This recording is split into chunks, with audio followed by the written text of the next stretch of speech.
Olá, boa tarde, bom dia, bom final de tarde a todos e todas e todos que participam aqui do evento. Meu nome é Henrique Diaz, eu sou líder da área de futuros da Box 1824 e também lidero, junto com um time grande aqui da Box, toda essa parceria com o Future Lab. Hoje é o nosso segundo evento dessa parceria, que a gente vai compartilhar um pouco de conteúdo com vocês. A primeira coisa que eu vou falar, antes de entrar nos conteúdos, eu vou falar de algumas questõezinhas técnicas. Esse evento está sendo transmitido de uma forma bilíngue, né? Então, quem quiser escutar em português, pode ir ao lado de um quadradinho aí que tem o Q&A, a gente tem idioma, né? A gente tem essa escolha que a gente pode escolher inglês, português ou deixar desligado, que daí vocês vão escutar tanto eu quanto a Holly, que é a pessoa do Future Lab, falando nos nossos idiomas. Então, quando eu falar português, vocês vão escutar português. Quando a Holly falar inglês, vocês vão escutar inglês. Mas quem quiser escutar só inglês ou só em português, é só escolher.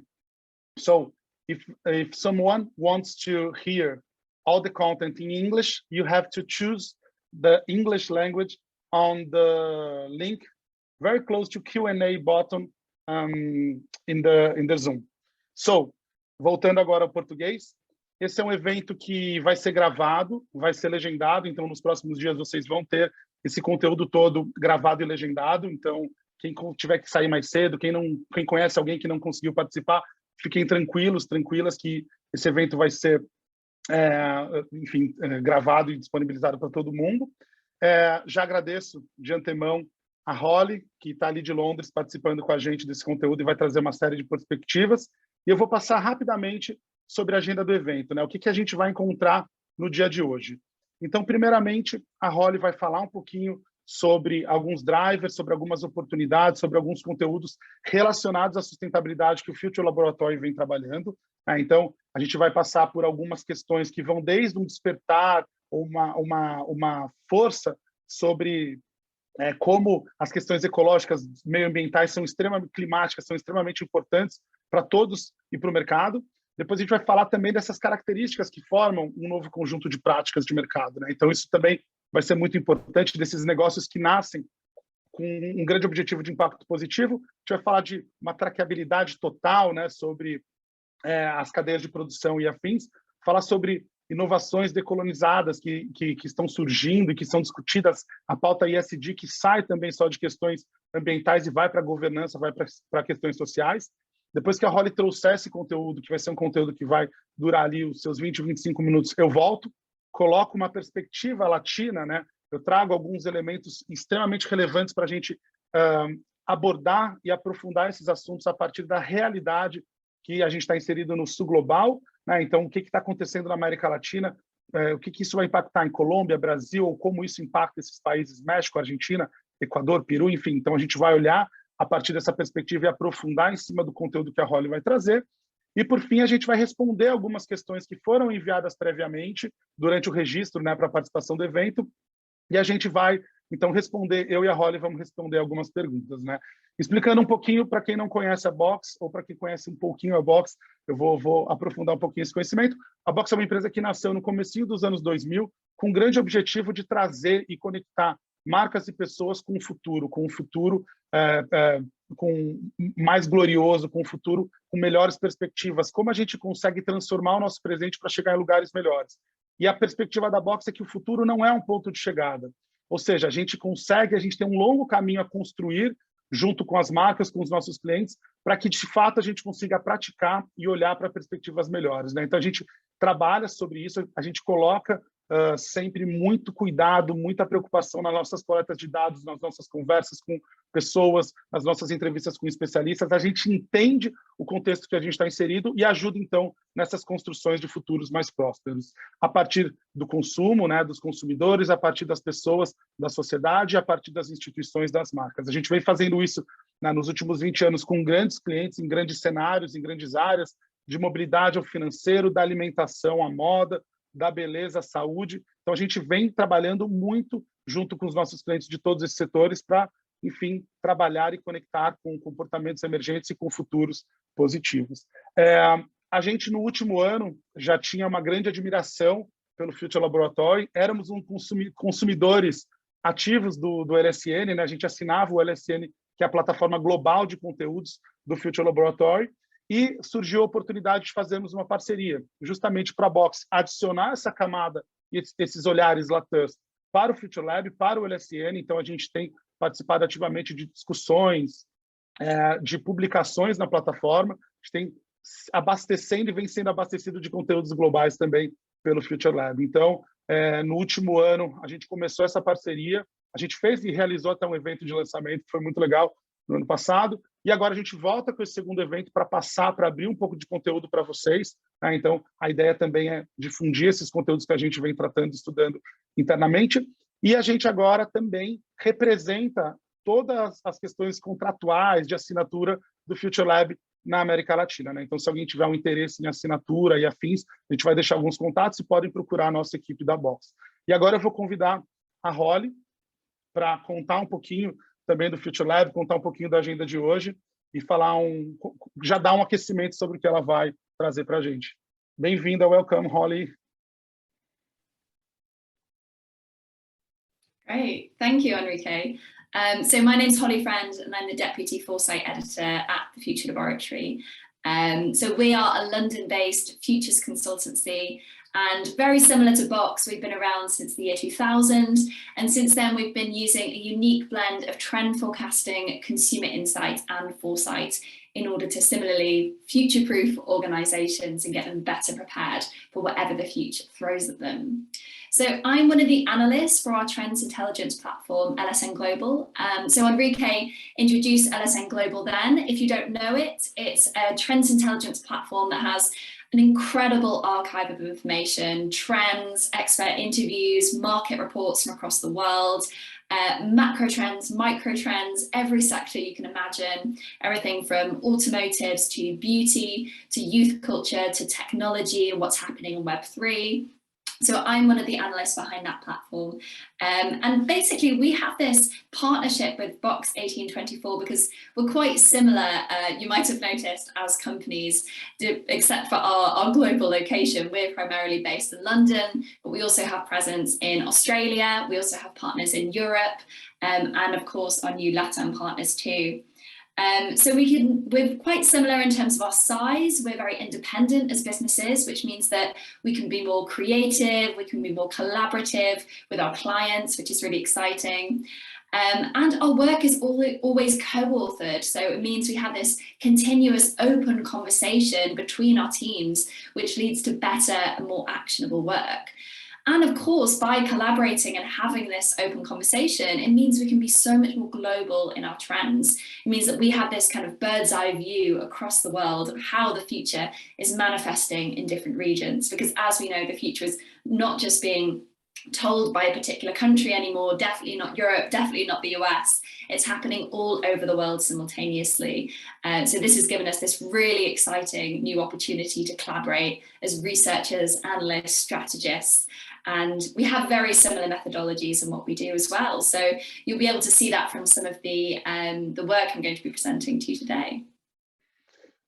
Totalmente, Holly. A gente aqui desse lado da Box também, sempre que começamos as conversas, a gente já era um grande consumidor do LSN, como eu falei anteriormente, mas quando a gente começou as conversas de aproximar os negócios, dessas parcerias, ficou muito claro quanto de sinergia tinha, né? Então, tem muito esse olhar que o Future Lab tem, a Box também tem, de olhar para a tecnologia, olhar para o mercado, olhar para iniciativas, mas nunca perder de foco o comportamento, a cultura, essas manifestações, né? E justamente da união e da movimentação de tudo isso é que a gente consegue, então, desenhar cenários futuros, captar sinais que reforcem esses movimentos e aí sim construir esses futuros, né? Então, e como a Holly colocou, de fato, hoje não existe um epicentro global que manifesta influência para todos os lugares, mas existem influências se retroalimentando, né? Então é importante sempre discutir tendência não só pela perspectiva do norte global, mas também do sul global, e essa parceria é uma materialização disso, mas também não significa que estamos cancelando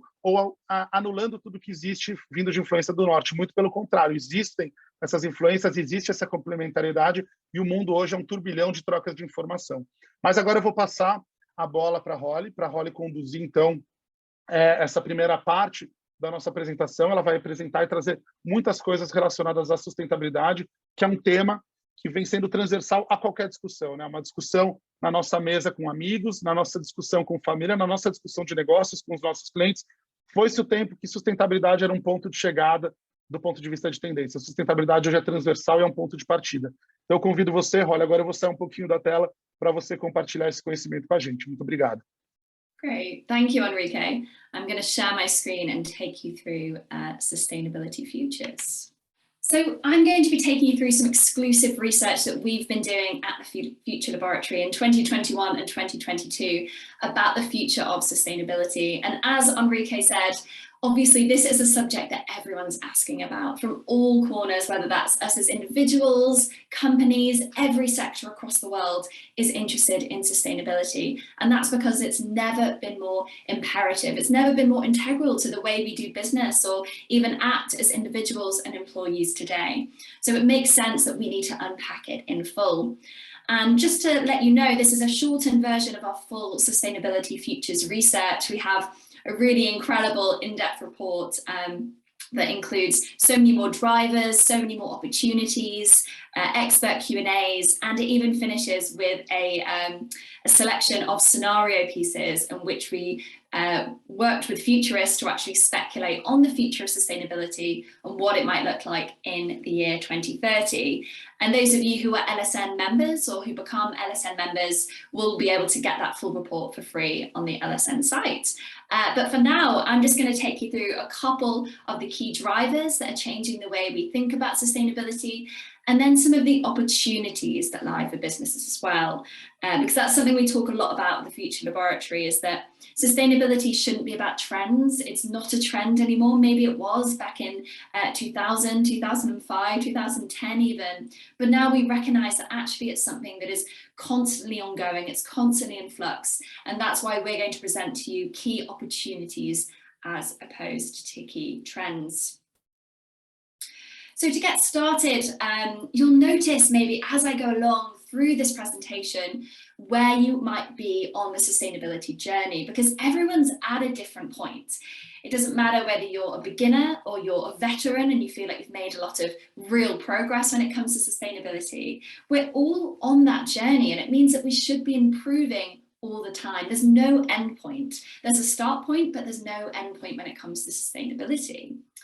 And if any of you are questioning what sustainability actually means, it's a very good question, because it's something we at the Future Laboratory, it's something that Box, it's something that even Stella McCartney, as you can see here, has been wondering, what does it mean? What does it incorporate anymore? Because as a word, it's been co-opted, and it's been co-opted by brands, it's been co-opted by marketers and placed wherever they want to put it. You know, we can't control the word, we can't control what we call sustainable just yet. Anyway, maybe that will change in years to come as ecocide becomes a prosecutable offence. But right now it's, you know, we can use it on packaging, we can use it on social media campaigns. And this has basically led to greenwashing. So some of you might have heard of the term greenwashing. It basically means that brands are kind of paying lip service to sustainability. They're pretending to be sustainable because it's easy. They can do that. They can put that word wherever they want to. They can say they're green and not necessarily have to be held responsible for that across every element of their supply chain. That's something we're going to look into in this presentation. And as you can see, even Stella McCartney, the sustainable veteran and fashion designer, says, I barely even know what the word sustainable means anymore. So the term has really lost its purpose. But its definition does still ring true for what we're trying to achieve. Because I think what we're trying to do here as a company and as you guys, as brands and as individuals, we're all trying to achieve an ecological balance. You know, if you're questioning what is it, the answer is it's people, planet, and profit. It's a trinity of sustainable features. It's not just one thing. It's not just the planet. It also has to be people. That also has to be profit in order to be totally sustainable. And that's the only way we're going to make real change. So sustainability has been part of our insights at the Future Lab since we started. You know, back in 2000, it was part of things like leaner ways of living and whole system thinking, but it's gone through a bit of a change in recent years. Like I said, we're no longer talking about it as a trend or a market, for example, but as an imperative for all future businesses and consumers. It now just underlines everything we're doing. And 2021 in many parts of the world was a really pivotal year on our path towards a safer climate. And I say some parts of the world because that isn't necessarily true for all parts of the world. And as Henrique will actually come back to, it might not necessarily be true for the LATAM market. And even though, as we're going to come on to in this presentation, the Global South has been really instrumental in making sustainable change, it does fall behind when it comes to some elements of eco-consciousness. And I'll leave Henrique to unpack that a little bit later. But in the West, for example, we've reached record numbers of B Corps. So these are businesses who are certified as sustainable.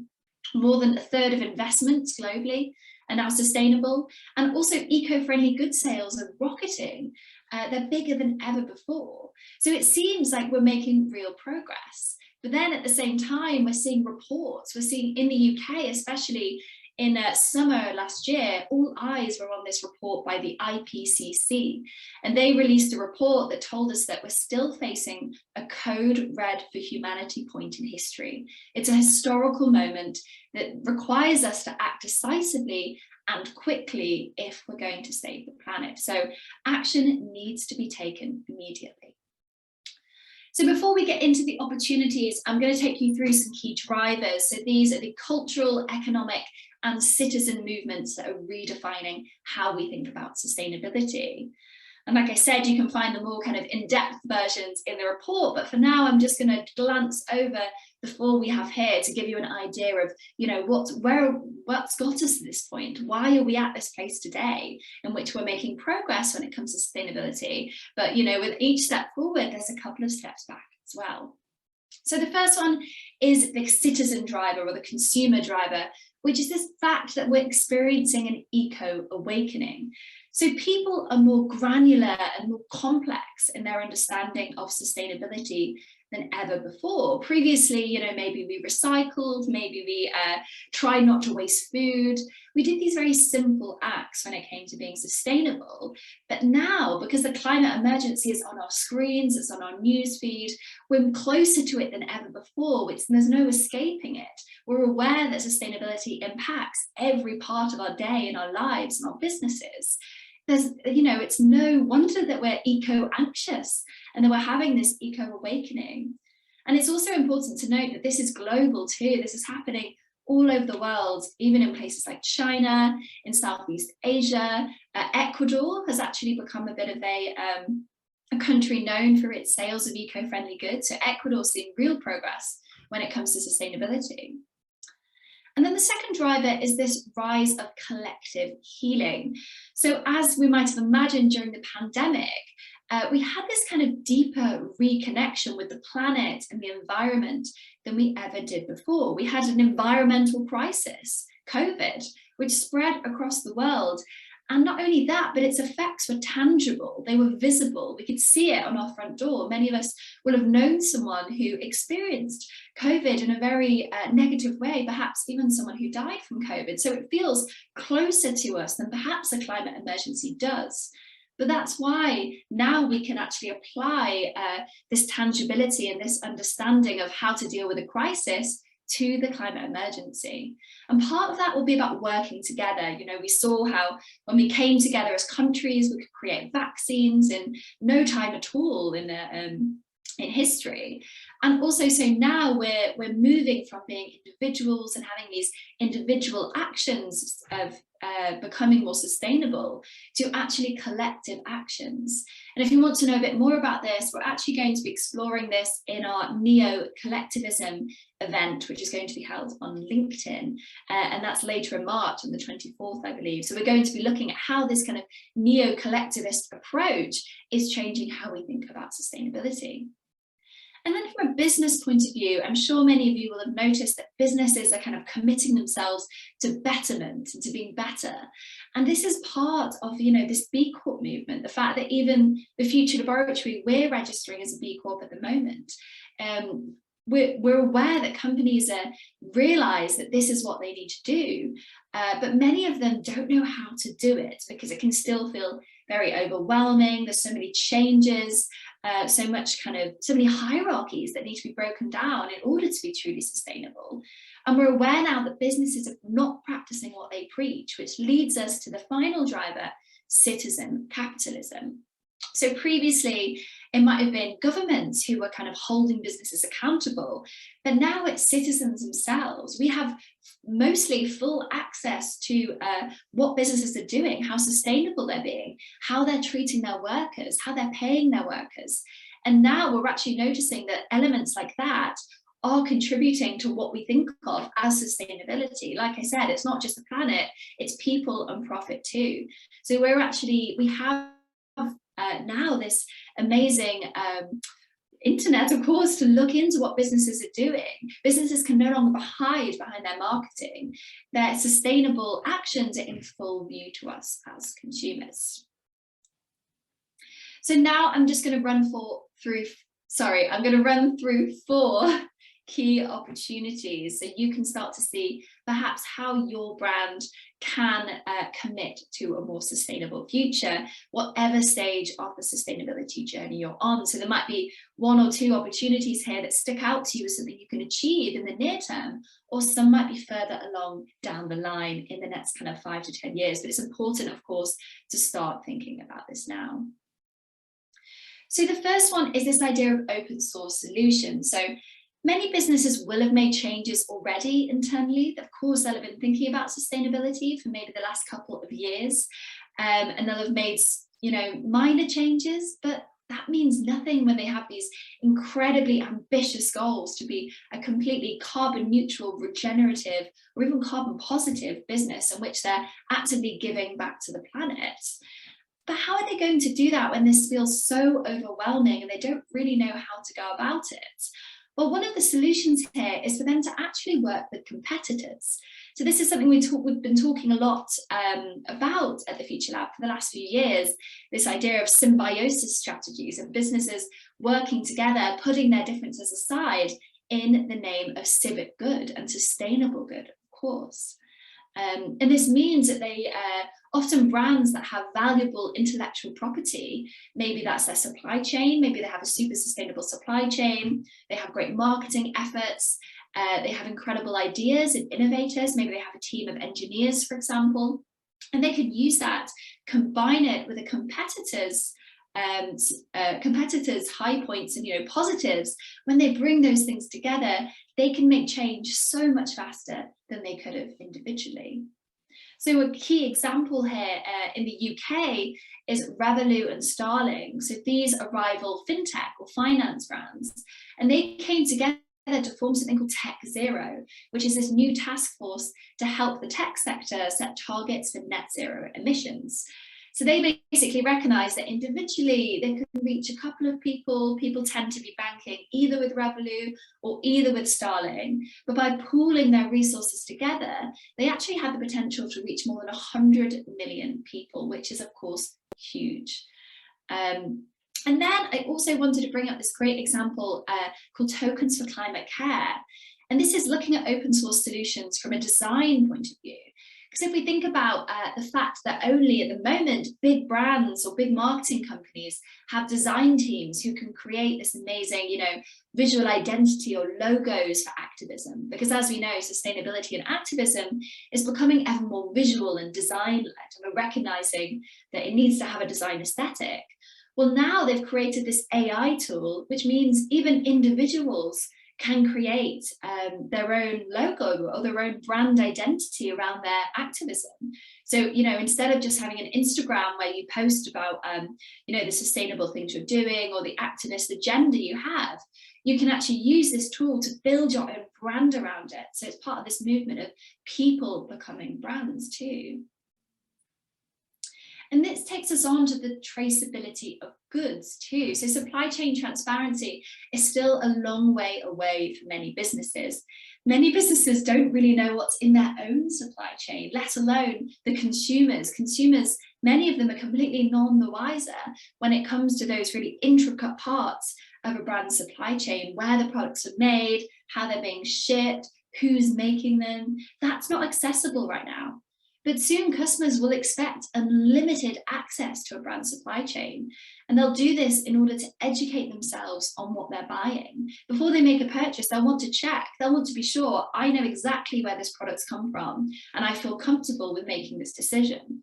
Maybe the brand's being upfront with saying, actually, we're not sure, this is where we, these are the steps we're taking to be more upfront about our supply chain.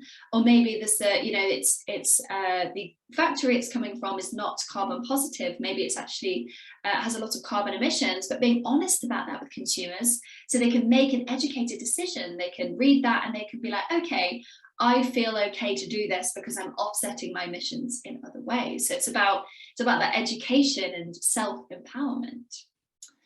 And consumers are willing to pay more for this. As you can see from the stat here, they're willing to pay 10% more for companies that provide full supply chain transparency. So there's a real opportunity there.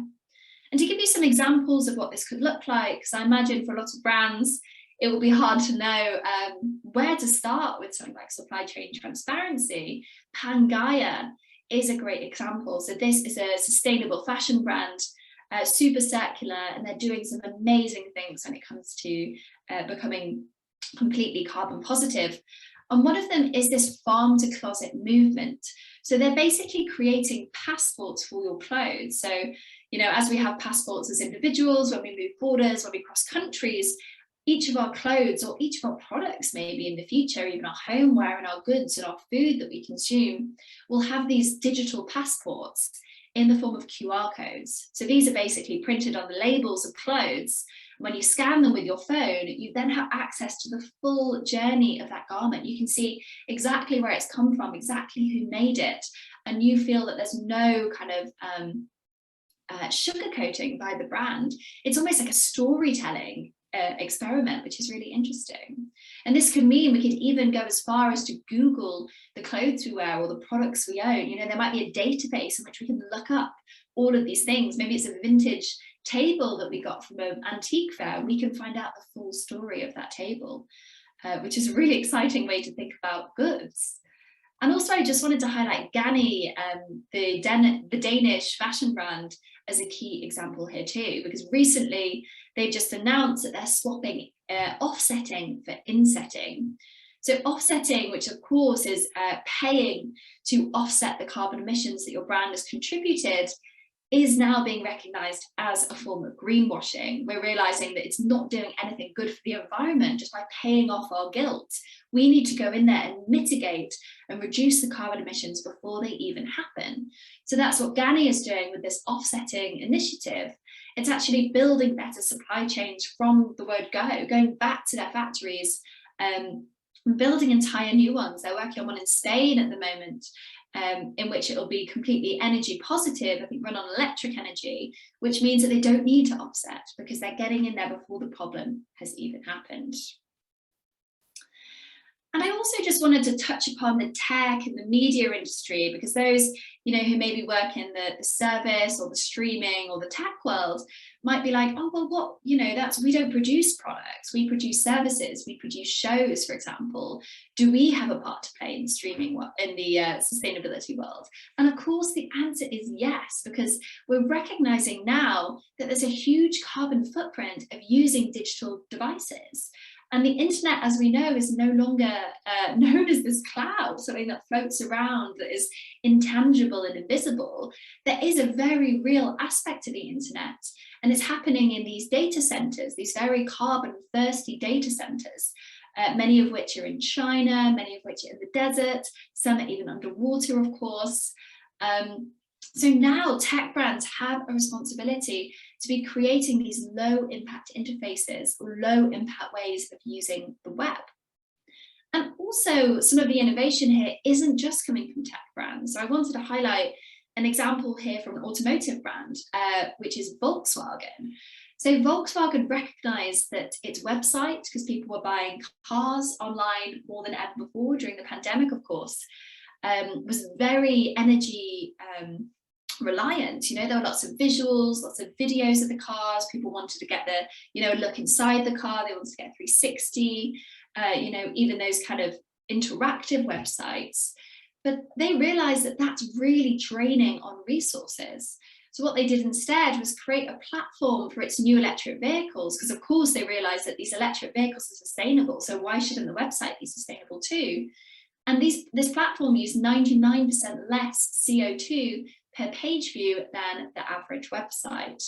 And the way they did that was by not using images, not using videos, but actually using text to portray the image of the car. So they very cleverly used text to kind of sketch out what the car would look like so people could understand before they buy the car without necessarily having to see an image, having to see a video. And I just think that's a really clever, intelligent way of thinking about these interfaces, especially when we consider, you know, social media. They're so video heavy, you know, Instagram, Reels, TikTok, WhatsApp, it's all visual media. So we need to be moving away from this. Maybe we'll see new text-based or audio-based media come about in response. And then the final opportunity I wanted to take you through today is going back to this idea of the Global South's role in eco-innovation, or decolonizing the term eco-innovation, because it has a bit of a whitewashing problem. Particularly in the West, it's always been kind of associated with white, rich, middle class kind of hippies, or, you know, people from a certain demographic who can afford to buy refillable products or sustainable collections from a kind of luxury sustainable fashion brand, or stay at eco resorts, which of course tend to be super expensive. So now we're seeing that innovators are actually showing that that isn't the case, and actually sustainability is everyone's problem, it's everyone's solution as well. And they're giving their platform over to innovators from the Global South in an effort to debunk some of these myths. So what we're recognizing is that actually a UNESCO study found that the West is not necessarily ahead of the Global South when it comes to sustainability. That isn't necessarily true. In fact, proportionately, developing countries are publishing the most sustainability research globally. So they're their most solution focused. They're looking for ways to make the world better and to save the planet. So we need to be recognizing this, and we need to be handing the microphone over to some of these innovators, or perhaps indigenous communities, to see what they're doing, what they have been doing for decades, centuries even, that is a more sustainable way of living that isn't rooted in capitalism. And this means we're seeing some fascinating case studies from places like sub-Saharan Africa, from LATAM, which Henrique might get into as well, and India. So I just wanted to highlight one of my favorite case studies, which is We Communities. And We Communities is building these farming communities around India in rural regions to help city dwellers move out of the city, kind of leave this life behind, and actually go and live in a town or a village even, and regenerate local agriculture. So they're already building their third venture to provide access to self-sufficient living. So if we have all of these people talking about how they want to live more sustainably, they want to live these self-sufficient lifestyles, which they grow their own food, everything like that, they can by joining one of these We Communities. So we could see, you know, a whole new era of communities, rural communities, be built with this in mind in the future. And I just wanted to finish, before I go into, I also have 3 strategic actions to take away as well, but I wanted to finish with this quote, because I think it sums up really nicely these opportunities and the fact that, you know, we all have a part to play in this, in saving the planet. And Comet Chikura is the founder of a sustainable fashion brand called Glow. And she says that we're only going to make a dent in our environmental impact if everyone realizes they have a stake in it. So it's not necessarily the role of just the biggest brands, just the biggest corporations, the oil companies, the people who we've generally put the blame on for the last few decades. Everyone has a role to play, even if it's buying less. If you can't afford these sustainable products, maybe it's just reducing your consumption to, you know, 1 item of clothing a month. Maybe brands will incentivize us, pay us to buy less in the future. So if that's all seeming like a lot of information and you have questions and you're wondering where to start on your sustainability journey, I just wanted to finish with 3 key action points for you to take away. So hopefully some of these will resonate and give you some kind of quick wins or ways to start implementing sustainability into your business. And these are split into what to do, what to make, and what to say. So what to do is your internal workplace, because it's important to begin by looking at what's happening internally, looking at your hierarchies, looking at your employees, looking at the way you work as a business. Are you collaborating with competitors, for example? Before you look at what you make and the production side of things. And then finally, that's when brands need to be looking at what to say to consumers, because a lot of brands tend to go in first with the marketing, and actually it needs to be the other way around. You know, we need to kind of be working out what a brand's role is before they move to the communication side of things. So in terms of what to do, rather than looking for marketing shortcuts, real change must begin internally, facing up to your past mistakes, mapping out your reason for existence, and working for a future in which sustainability as a holistic endeavour will be crucial. Then, after understanding your part in the sustainability journey, the next step will be to reassess and decarbonise production, from taking a gamble on next-gen materials to powering an energy-positive digital economy. And finally, it's what to say. So as we move into a future of uncompromised transparency, brand communications are empowering customers to make their own eco-decisions, with a focus on collectivity, access, education, and rewriting the very definition of sustainability, so we can all feel like we have a stake in it. So that's it from me. I'm going to hand back over to Henrique, who is going to explain a little bit more from the LATAM point of view. Thank you, Holly. There's a lot of key concepts to understand how to act in LATAM. E mudando o idioma, voltando para o português, vou comentar um pouquinho a partir dessa perspectiva LATAM. A gente viu grandes movimentos, né, oportunidades que se abrem, ações que são possíveis a partir desse mapeamento global que o Future Lab traz, né, que a Holly trouxe e nos apresentou. E é claro que isso, globalmente, impacta todas as regiões, todos os cantos, todas as populações globais. E quando a gente olha para a nossa região, quando a gente olha para a LATAM, como esses impactos se manifestam, o que a gente já consegue pegar de sinal, né? E uma coisa que eu já vou antecipar para todo mundo aqui é que, claro que as questões relacionadas ao meio ambiente, relacionadas a alterações climáticas, impactos ambientais, são fundamentais e importantes para a gente entender a nossa região. A gente tem uma série de discussões acontecendo nesse sentido, tempestades, terremotos, desmatamento, né? Um monte de coisa que acontece. E aí o que a gente não consegue dissociar de meio ambiente é justamente as questões sociais. Quando a gente olha para a LATAM, essas questões são muito urgentes, essas questões são muito importantes, e tão importantes quanto ou mais importantes que as questões ambientais. Por isso que a sigla ESG, né, o ESG, ambiente, sociais e governança, se fazem tão importantes em LATAM. Justamente por esse ponto, as questões sociais aqui sejam, inclusive, talvez mais importantes que as questões relacionadas ao ambiente, né? Não é que uma coisa cancela ou anula a outra, mas é o como a população, como as tendências se manifestam nos locais de forma diferente. Então, eu vou compartilhar aqui minha tela, também passar alguns slides que ilustram muito bem isso. Então, vamos lá. Eu vou comentar os drivers que a Holly trouxe. Eu vou comentar os drivers e vou trazer algumas informações que ilustram muito bem como isso está se manifestando em LATAM. Então, primeiro, ela trouxe o eco-awakening, né? Esse despertar ambiental. A gente não tem mais tempo para ficar pensando, refletindo, né? Não tem mais como as questões, as preocupações e os comprometimentos de todas as partes, de pessoas, de instituições públicas, governos, né? Instituições privadas, marcas, não tem como a gente dissociar e achar que cada um tem que fazer uma pequena parcela para que a gente tenha grandes transformações. Justamente esse despertar é mostrar e expressar como um comprometimento integral é o que vai fazer com que, de fato, a gente tenha transformações e grandes transformações, né? Pressões das pessoas, expressão do consumo. Então, uma marca que eu vou escolher que tenha um impacto positivo, não um impacto neutro, zero impacto, nem um impacto minimamente negativo, mas não, como a gente consegue ter consumos com impacto positivo, e aí sim a gente consegue trazer o benefício a partir do consumo, o benefício através da produção.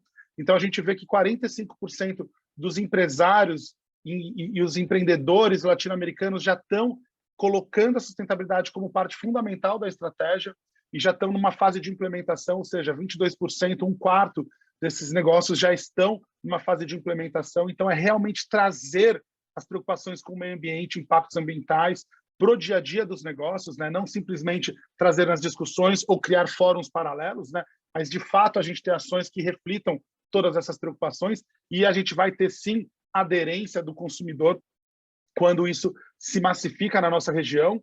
Como a Holly colocou, a gente tem que desmistificar essa coisa que sustentabilidade é caro, que sustentabilidade é para poucas pessoas, né? Justamente a gente tem que colocar essa lente e essa produção e massificar esses acessos e abrir esses acessos para todas as camadas sociais. E quando a gente pensa em América Latina, isso é fundamental. E já tem um número super alto, 64% da população latina diz que quer consumir, declara que quer consumir, ou melhor, parar de comprar produtos e serviços que não têm um impacto positivo, ou seja, que têm um impacto negativo. A gente está dizendo que quase 70%, né? A gente está dizendo 65%, 64% das pessoas já vão parar de comprar produtos que tenham um impacto positivo, né? Que tenham um impacto negativo. Isso é um número muito alto. Ah, mas Henrique, tem muitas pessoas que chegam na hora, dizem isso, mas mudam e o seu driver de compra e compram produtos menos sustentáveis. Mas a partir do momento que a pessoa criou a consciência, ela já está declarando isso, o próximo passo é agir de uma forma diferente. E a gente vê grandes marcas como, por exemplo, a Grendene abrindo uma área de inovação, que é a Bergamota, onde cria produtos não só sustentáveis, mas produtos que, de fato, têm um impacto positivo para o meio ambiente, que é o caso do calçado no ar. Esse segundo ponto é muito importante justamente pela introdução que eu fiz agora comentando esses drivers, né? A saúde coletiva, a preocupação sistêmica de que não adianta separar meio ambiente de questões sociais é fundamental para a gente entender o impacto que sustentabilidade e questões sociais têm na nossa sociedade, né? No Brasil, no México, na Colômbia, de toda a América Latina.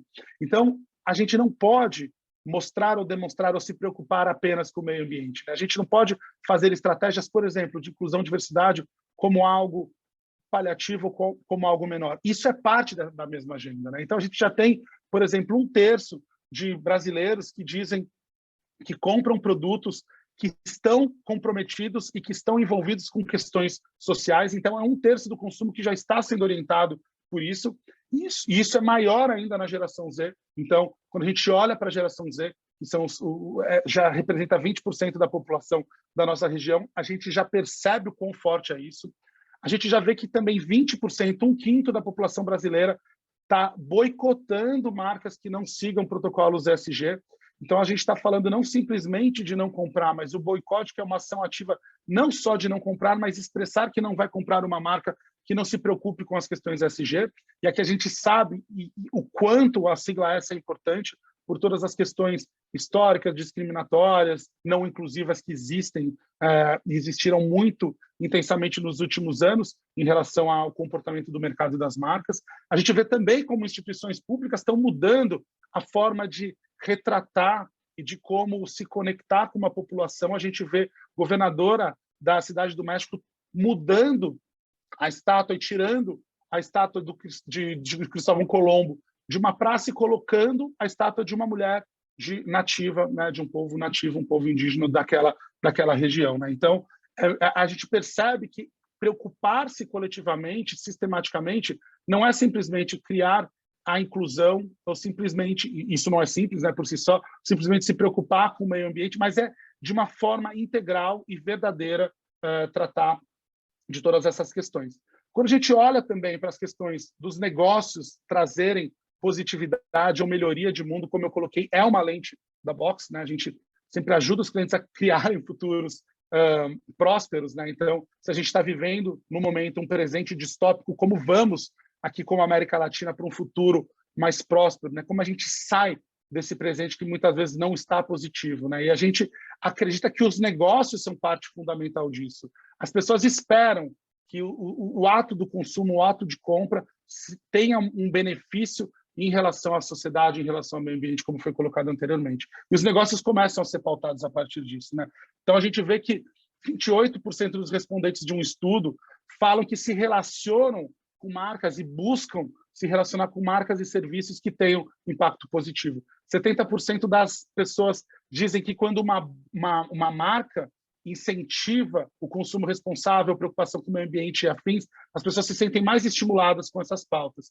Ou seja, olha a força que o mercado tem de inspirar, de conectar e trazer as pessoas para perto de grandes transformações. A gente tem um caso aqui da IP que investiu 27 bilhões, quase 27 bilhões de reais para reduzir a emissão de gás carbono em 50%, né? E isso faz com que se pense uma nova forma de produzir, uma nova forma de entregar soluções para o mercado. E, por fim, quando a gente olha para a questão de como a nossa relação de consumo, de capitalismo... Deixa eu só aparecer todos os dados.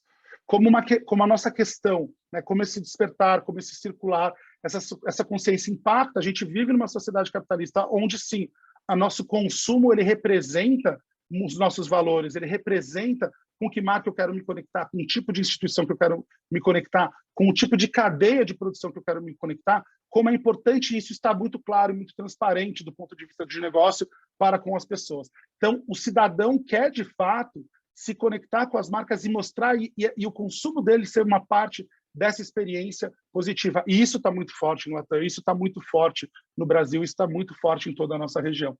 Então, a gente já vê que as pessoas direcionam o seu dinheiro como se elas fossem investidoras ou sócias daquelas companhias, né? Então, a gente vê que, por exemplo, quase metade dos brasileiros precisam saber os valores e a ética de uma companhia para criar uma relação de confiança. Então, não adianta nem essa empresa ter se ela não for abrir isso para a pessoa poder se conectar e escolher, de fato, qual instituição ela quer se relacionar. A gente vê que hoje, quase metade das pessoas declaram comprar produtos de segunda mão porque acreditam que isso faz com que um produto não tenha simplesmente o descarte ou o fim dele seja ir para o lixo e acabar o consumo, né? Então, circular muito mais, que é o caso, por exemplo, da ideia crua, que faz uma questão de reuso, de reaproveitamento de material para dar mais vida, né, e criar mais valor também para a sociedade a partir valor, não de valor preço, mas valor de responsabilidade e ética para com os seus consumidores e as pessoas que fazem parte desse processo. Então, eu falei rapidamente para a gente também conseguir responder algumas perguntas que vieram, mas como todas essas questões, e muitas vezes as pessoas que estão aqui presentes, né, e a gente para pensar e acha que sustentabilidade é algo mais distante da nossa região, né, porque as pessoas não têm como se preocupar com isso, tudo é muito caro e afins, é papel nosso conseguir fazer essa transformação, né? Então, a gente precisa olhar e trazer inclusividade para dentro de sustentabilidade, forçar, né, e mostrar para o mercado como as questões sociais não são apenas questões para se ligar em termos de comunicação, publicidade e afins, mas como é importante todas as questões sociais serem contempladas de uma forma contundente, a gente entender que os negócios precisam ter impacto positivo, não um impacto neutro, né? O neutro não faz mais sentido, e como a gente está indo para esse lugar onde as relações e o consumo vai mostrar manifestações de cada indivíduo e de cada conexão que se estabelece com uma marca. Eu termino aqui a minha fala colocando essa lente LATAM e reforçando esses pontos. Eu deixo aqui já o e-mail da Luciana Rui, que é a pessoa que cuida de toda essa parceria. Então, dúvidas, interesses por aprofundamento em todo esse material, procurem a Lu. Ela realmente é a pessoa que está responsável em fazer essa grande ponte entre Future Laboratory e a gente LATAM, e nós que fazemos parte desse mercado, e também conectar-nos com o mercado do Norte. Aproveitando que a gente tem ainda mais um tempo, já tiveram algumas perguntas que algumas pessoas fizeram, acho que por uma questão de tempo a gente vai conseguir responder uma ou duas. Eu vou convidar a Holly aqui para responder a primeira pergunta. Foi uma pergunta feita pelo Daniel, quando ele se registrou, ele fez essa pergunta, e ele nos disse, ou nos trouxe essa reflexão, essa pergunta. Pensando no tripé de sustentabilidade, qual a parte mais importante? Como diferentes gerações observam o tema de sustentabilidade? Como apresentar os programas de sustentabilidade para esses consumidores? Que cai muito nisso que eu falei, porque é uma questão de também apresentar e integrar esse ecossistema de sustentabilidade entre marcas, pessoas e consumo. Holly, por favor. Yeah, it's a really good question, because I think when we talk about this triangle and the kind of the people, planet, profit, and these different areas of sustainability, I think the one that people tend to focus on the most is planet. You know, we just think about sustainability as the climate emergency and saving the planet and recycling and food waste and all of these kind of very visceral, kind of literal ways that we could be polluting the planet. But in fact, I think, to be honest, obviously they're all equally as important as each other, but perhaps the most forgotten about part of that triangle is the people, and particularly the local communities that this is affecting. So, you know, if we think about building a carbon positive new factory, what does this mean for the workers or the people that are local to this, who are in that kind of vicinity? Does it mean, you know, offering education and upskilling as a brand to help these people prepare for this carbon positive new economy, and to get involved and to, you know, to bring money and profit back into the local community, because that's what's important. It's about filtering it back in to that local surrounding rather than out to the cities and the corporations and those very centralized ideas of wealth. And then just in terms of the generations too, I'm the youth expert at the Future Laboratory, so I do a lot of research into Gen Z, Gen Alpha, and this really interesting new generation who is kind of the transitional generation between Z and Alpha, who we call the Zalphas. So they're about 9 to 14. And for us, we found in our research that this generation are closer to the climate emergency than ever before. You know, it's something that's been surrounding them, whether that's kids' TV shows, toys that they're playing with, you know, Barbies that are made with ocean plastic. They have millennial parents who are teaching them sustainable behaviors from a super young age. So they're going to take this so much more seriously, and they're going to have a lot more accountability on brands as well. They're really going to be expecting brands to respond, and even, you know, becoming educators themselves, because they're going to know so much more about this crisis. They will be brought in perhaps to brands, to consultancies, or maybe they'll just be educating their parents and their grandparents and their siblings about what they can do. So I think they're going to be the real pioneers of this movement. Perfeito. Eu não tenho muito a adicionar, acho excelente, concordo, a gente como Box concorda muito com a resposta da Holly. O ponto que eu colocaria de reflexão é justamente, porque eu quero aproveitar e fazer uma segunda pergunta que eu acho que é bem importante, até pela questão LATAM, mas o ponto que eu colocaria é que sustentabilidade e ESG não é algo pontual que a gente faz, resolve toda uma questão e ponto final, né? É algo que vai fazer parte das agendas e cada vez mais a gente vai discutir, vai fazer parte de qualquer discussão, do desenvolvimento de um produto, de pensar o como a gente vai contratar uma pessoa, o que a gente vai comer, quais são as políticas, vai impactar nossa vida pessoal, nossa vida profissional. Então, não é algo pontual que criaremos uma estratégia, resolveremos, e daqui 5 anos não nos preocuparemos mais com isso. Mas aproveitando que a Holly está aqui com a gente, eu queria colocar uma segunda pergunta, que quem nos enviou foi a Carolina, né? E é uma pergunta muito importante, principalmente por essa questão do S, do social, né? Então, onde estarão as pessoas negras, mulheres, LGBTQIA+, povos originários e refugiados no futuro da sustentabilidade? Continuarão apartados do poder ou estarão na mesa de decisões direcionando as soluções? Que caminhos precisam trilhar para que isso aconteça de fato e deixem de ser casos de sucesso isolados do sistema? Então, antes de convidar a Holly para responder essa pergunta, eu vou responder ela de uma forma bem objetiva e rápida. Realmente, a gente não acredita que não tem como se andar com questões de sustentabilidade sem todas essas inclusões, né? Isso é fundamental, esse é um primeiro passo. E como se faz, agora tem uma questão de tempo na resposta, né? Mas como se ativar e como se fazer e distribuir o poder para que a gente consiga ter um mundo de fato mais sustentável e com mais ESG, são estratégias que precisam ser criadas por cada instituição, cada negócio, cada mesa de negociação, né? Então, é isso. Convido a Holly para essa resposta. That was it. Yeah, that was a point really well made.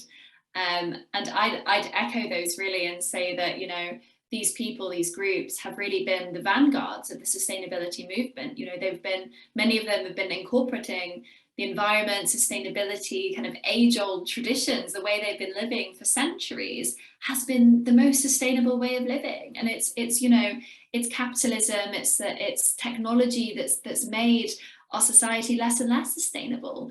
And these people, unfortunately, are also the ones who are bearing the brunt of climate change. They're the ones who are facing the effects of it on a first-hand basis. We're really going to need to be placing them central to the conversation. And I think the way to do that, like you said, is bringing them into the conversation, you know, having them within brands at round tables, or even in new roles. Like we were looking at in the full report at the role of the chief care officer.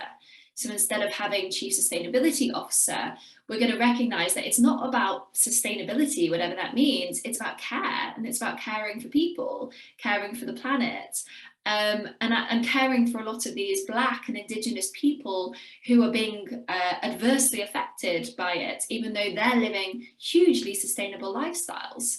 So it's about including them in that decision-making process and recognizing, you know, what these decisions that we're making as businesses are going to have on future generations, because that's, you know, the issue we found ourselves in now is that previous C-suites haven't been thinking about future generations, haven't been thinking about Black and Indigenous people or LGBTQ+ groups or any of these groups. So I think it is going to be acknowledging the role that they've played in, you know, in living sustainably and making the sustainability movement what it is today, and essentially kind of celebrating them and recognizing them. Muito obrigado, Holly, pela resposta. Acho que a gente tem uma questão de tempo, infelizmente, mas essa é uma conversa que, longe de acabar agora, longe de se encerrar, ela continua com a gente, com o Future Lab, com o LSN. Lembrando que o conteúdo que a Holly mostrou hoje, né, de uma forma bem objetiva, ele está muito mais detalhado na plataforma do LSN.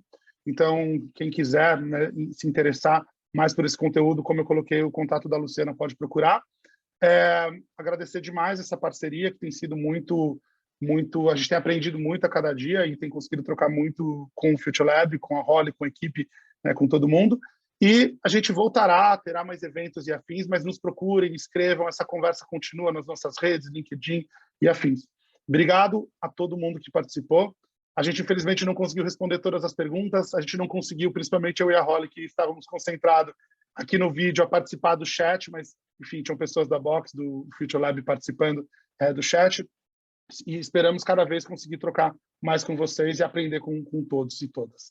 Obrigado, pessoal. Uma ótima quarta-feira. Thank you. Thanks, Henrique.